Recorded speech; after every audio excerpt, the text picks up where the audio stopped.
No, you were great. First of all, this is my 31st summer on the vineyard. And I love Martha's Vineyard. You know, I write here. Many of my books I've written here in the summer. And we still don't own a home here. I have a life lease on a beautiful home in Hardhaven. Many of you know that house, the big white house.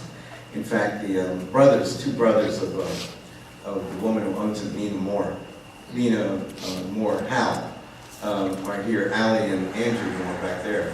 I don't know, she must have bribed them to come or something on Saturday night. They're my good buddies. But I used to rent the Bridge House, which, you know, when you go down the hill toward Aquina, and Quincy's on the left and the ocean's on the right. Bert and Jordan rented that house for years, and that was the house where President Clinton first visited the island, and we celebrated the president's birthday there shortly after he was elected president. And then Vernon moved out, owned by the Mayhews, and then my family and I lived there for many, many years. And so I love Chilmark. All this is just a preface to say that I love Chilmark, and I love the light in Chilmark. It reminds me very much of the south of France. And so, it's a pain in the butt to get out here when you have kids trying to get to Circuit Avenue on Saturday night. The last thing on your mind is the light in the south of France, I'll tell you that. But I was thinking about the south of France, curiously enough, when I was driving out here. And the reason is not because of the light at Chilmark. It's because I was thinking, well, what is the first piece, the oldest piece in this reader? A reader, for those of you who don't know, is like an anthology. It's like your greatest hits album. And this publisher, Perseus Books, has a series, and they ask authors to publish their greatest hits. And I told them I would let them do it as long as I didn't have to read through all my stuff and decide, you know, it's like deciding which of your children you prefer. And so we got a woman who used to be my graduate student, has a PhD from Harvard in Victorian English literature. She works on my staff. She's the assistant director of the Du Bois Institute. And I said, how would you like a publication? How would you like to go through all my writings and pick? And so she did. Her name is Abby Wolf, and she did a fantastic job. And the first piece that she picked was an interview that I actually did 39 years ago, almost to the day. I had just graduated from Yale. I was class of '73. And I graduated, well, I'm making this up, let's say June the 5th, and on June the 6th, I jumped on the QE2, Queen Elizabeth II, and I sailed to Southampton, England, because I had a job as a correspondent at Time Magazine's London Bureau. I had written for the Yale Daily News, I had a guest column, and I'd gotten a fellowship to go to the University of Cambridge, the Mellon Fellowship. And from the time I was a little boy, I wanted to go to Harvard, Yale, I wanted to go to Oxford, Cambridge. And I got into Yale, thank God, and I did very well. And I applied to all these fellowships, and finally I got this Mellon Fellowship, which took me to Cambridge. And at that point, I wrote to the editor of Time Magazine, and I said, other people who had graduated from Yale had been given a job at Time Magazine in London, and I was an Afro-American. I had a big afro too, man. I was bad. You know, Cornel West, my buddy Cornel West, that afro he has, it's like a crew cut next to my afro. I was Captain Black Man. Anyway, I wrote to them and said, here I am, and I sent them some of my columns, and they hired me. So I went off to London in early June of 1973 to learn how to be a correspondent before I went up to Cambridge, as they say in England, up to Cambridge in the fall. To start reading, as we say there, English literature.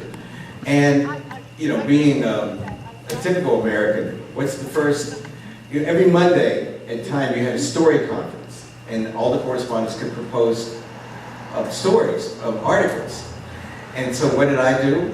I proposed that Time send me all over Europe, finding prominent African-American expatriates and letting me interview them. I was no dummy, right? And I figured, well, what the hell? All they could do is say no, and to my astonishment, they said yes. And so, 39 years ago, literally almost to the day, I took a train with my girlfriend from Paris to Nice, It took 18 hours. We broke down in a tunnel in that Augustine in France. And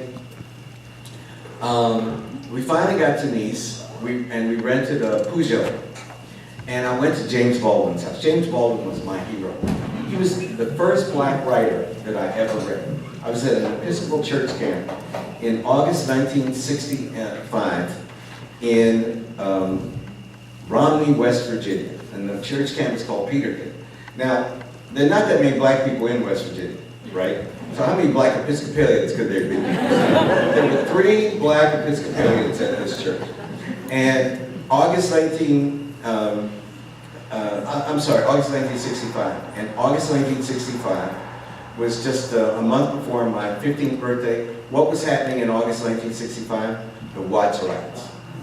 And, you know, we had sort of an embargo on any news coming into the church camp.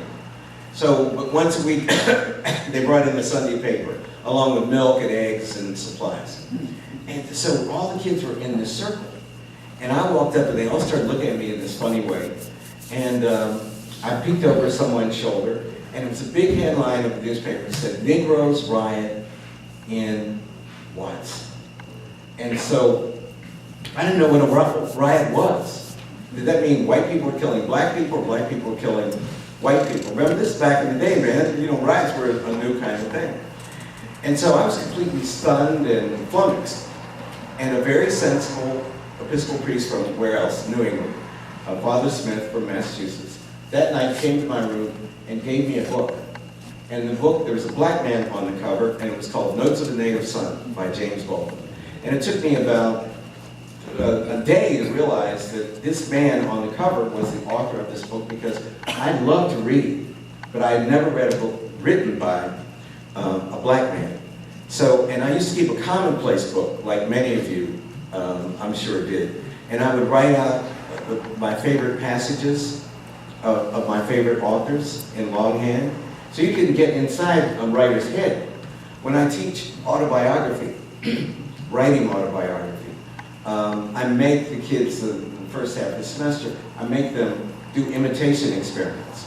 I mean, we look at canonical autobiographies like Sartre's The Words, or Benjamin Franklin's autobiography, or Frederick Douglass' autobiography, and they imitate the style. And, you know, or Mandeville's Travels, which is a really kinky book written a long, long time ago. And it's a great experiment to learn how to write. Well, I did that with James Baldwin, and I own James Baldwin's prose. I mean, I have James Baldwin in my head. There's nothing I can do about it. So when I proposed that I would do this story on black expatriates, it really, ladies and gentlemen, was my way, I hoped, the Hail Mary pass I was throwing to meet my hero, James Baldwin, at the age of 22. And so that's why I was on that train from Paris to Nice, and I rented that Peugeot, and I drove up to his home in Saint Paul de Vence. And Baldwin has a 10-acre estate. It's for sale. In fact, Hans and Mariani could buy it for 10 million euros right now. I always had a fantasy that we would have a summer research institute like the Rockefeller Center in Bellagio. No, I had a fantasy that James Baldwin would give me his house. That was my fantasy. Anyway, I go to James Baldwin's house and I'm petrified. I didn't even know what to say. I hardly remember it. And you know what he said to me? He said, well, what are you doing? I said, I'm doing a story on black expatriates, and I'm going to interview you tonight, and then I'm going to Monte Carlo to interview Josephine Baker. And you all, for the people in here who don't know Josephine Baker, she was a goddess. She was the star of the Follies in the 1920s. She dressed in a string of bananas, a very phallic string of bananas, and nothing else. And she went to Paris. She was a chorus girl for Blackbirds on Broadway. I think it was called Blackbirds. And then she went to Paris and just became this overnight sensation. You know, beautiful body, and she could sing. And she learned French very quickly, and she became the star of the Follies and had her own show, and had many affairs, as she later told me, with Picasso and Matisse, and, you know, they all slept together. You know, it was the 20s.